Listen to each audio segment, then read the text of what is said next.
आज आपण एका अशा घटनेवर प्रकाश टाकणार आहोत जी भारताच्या सामर्थ्याची आणि कणखर भूमिकेची साक्ष देते. ही कहाणी आहे पाकिस्तानने केलेल्या दहशतवादी कृत्यानंतर भारताने दिलेल्या सडेतोड प्रत्युत्तराची.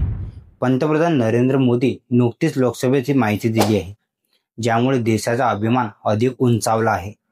ऑपरेशन सिंदूरवरील चर्चेदरम्यान पंतप्रधानांनी जे खुलासे केले ते प्रत्येक भारतीयासाठी महत्त्वाचे आहेत.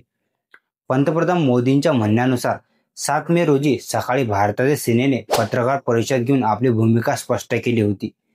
पहलगाम दहशतवादी हल्ल्याला भारताने चोख प्रत्युत्तर दिले होते आणि त्यावेळी विषय तसा संपल्यासारखा होता.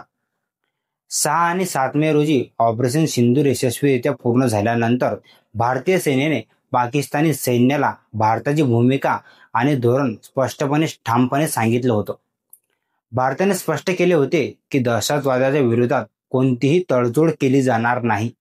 पंतप्रधान मोदी पुढे म्हणाले की पाकिस्तान शहाणा असता तर शांत राहिला असता, पण दुर्दैवाने पाकिस्तानने आपले धडे गिरवले नाहीत. दहशतवादाच्या बाजूने भूमिका घेत पाकिस्तानच्या कुरापती सुरूच राहिल्या. या सततच्या कुरापती आणि दहशतवादाला प्रोत्साहन देण्याच्या वृत्तीमुळे भारताला पुन्हा एकदा कठोर पाऊल उचलावे लागले. 9 मेच्या मध्यरात्री आणि 10 मेच्या सकाळी भारताच्या क्षेपणास्त्रांनी पाकिस्तानवर प्रचंड आणि अनपेक्षित हल्ले केले. हे हल्ले इतके प्रभावी होते की पाकिस्तानला अक्षरशः गुडघ्यावर यावे लागले. भारताच्या ह्या प्रहाराने पाकिस्तानला आपली चूक आणि भारताच्या सामर्थ्याची जाणीव झाली होती.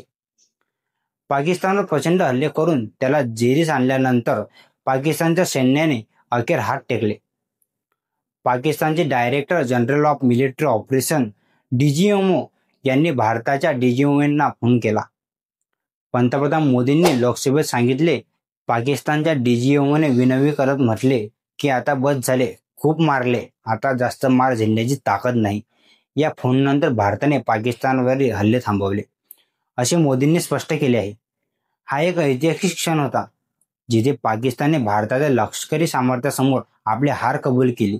सर्वात महत्त्वाचे म्हणजे पाकिस्तानवरील हे हल्ले थांबवण्यासाठी आपल्याला जगभरातून कोणाचाही फोन आला नाही, असे मोदींनी स्पष्ट केले आहे. याचा अर्थ भारताने घेतलेला हा निर्णय पूर्णतः भारताचा होता आणि त्यात कोणाचाही बाह्य दबावाचा समावेश नव्हता. या संदर्भात पंतप्रधान मोदींनी अमेरिकेच्या भूमिकेबद्दलही माहिती दिली आहे. ते म्हणाले की अमेरिकेच्या उपराष्ट्रपतींचा फोन आला होता. त्यांनी सांगितले की पाकिस्तान भारतावर मोठा हल्ला करण्याची तयारी करत आहे.